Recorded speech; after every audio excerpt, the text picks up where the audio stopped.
Choosing your circle is not just a social preference. It is a strategic decision that determines the trajectory of your entire life. If you tell me who you hang out with, I can tell you exactly how far you will make it, because humans are biological sponges. We absorb the attitudes, the speech patterns, the risk tolerance, and the work ethic of the people we allow into our inner sanctum. To reach the pinnacle of your potential, you cannot rely on a random collection of friends. You must architect a council of 10 specific archetypes that fuel your ascent. First, you need the co-striver, the person in the trenches with you, matching your pace and reminding you that you aren't the only one waking up at 4 a.m. to chase a dream. Then, you find the super connector, the individual who lives at the intersection of industries and can bridge the gap between where you are and the rooms you need to enter. You must have the champion, that unwavering believer who celebrates your wins louder than anyone else and provides the emotional fuel to keep going when the world feels cold. To combat the inevitable burnout of the grind, you require the re-energizer, the person whose presence restores your spirit and reminds you why the journey is worth the struggle. Beyond emotional support, you need the mentor, someone who has already walked the path and can provide the map to avoid the pitfalls that claim the lives of the unprepared.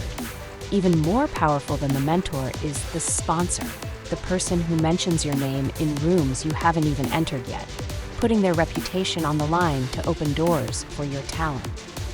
You must also immerse yourself in the community, a collective of like-minded individuals that provides the cultural foundation for your new identity as a high achiever.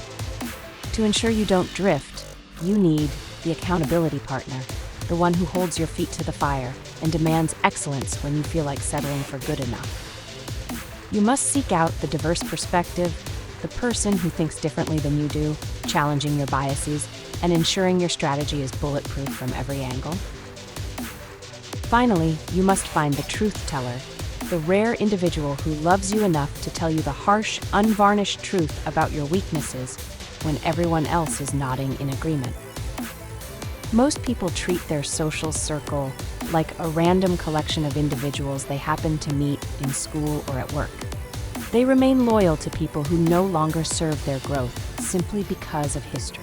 But history is not a valid reason to sacrifice your future. You must understand that excellence is contagious, but so is mediocrity. If you are the smartest, most driven person in the room, you are in the wrong room. You have no one to pull you up.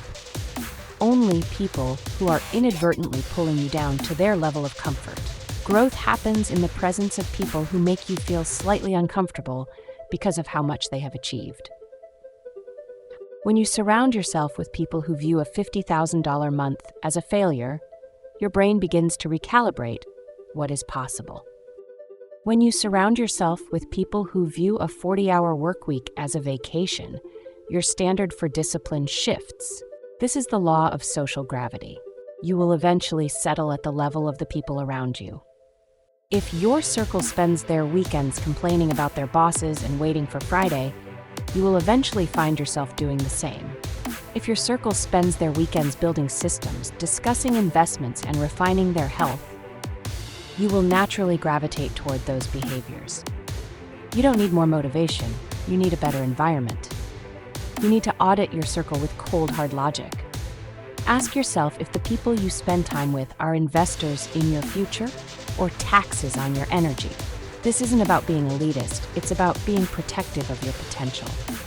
You only have a limited amount of cognitive energy every day. If you spend that energy defending your dreams to people who don't have any of their own, you are wasting your most precious resource. Distance yourself from the spectators and get close to the gladiators. Seek out the people who are already where you want to be. Observe how they think, how they react to failure, and how they manage their time. Your life is a reflection of the standards of your peer group. If you want to change your life, you must change your standards. And the fastest way to change your standards is to change the people who set them. Stop settling for low-level conversations. Stop entertaining small-minded gossip. Elevate your circle, and you will inevitably elevate your life. It is better to walk alone for a season than to walk in the wrong direction with a crowd. The path to greatness is often lonely at the start because you have to shed the layers of your past, including the people who belong to that version of you. But as you climb, you will find a new tribe, a group of individuals who push you, challenge you, and hold you accountable to the highest version of yourself. That is the circle that will take you where you want to go.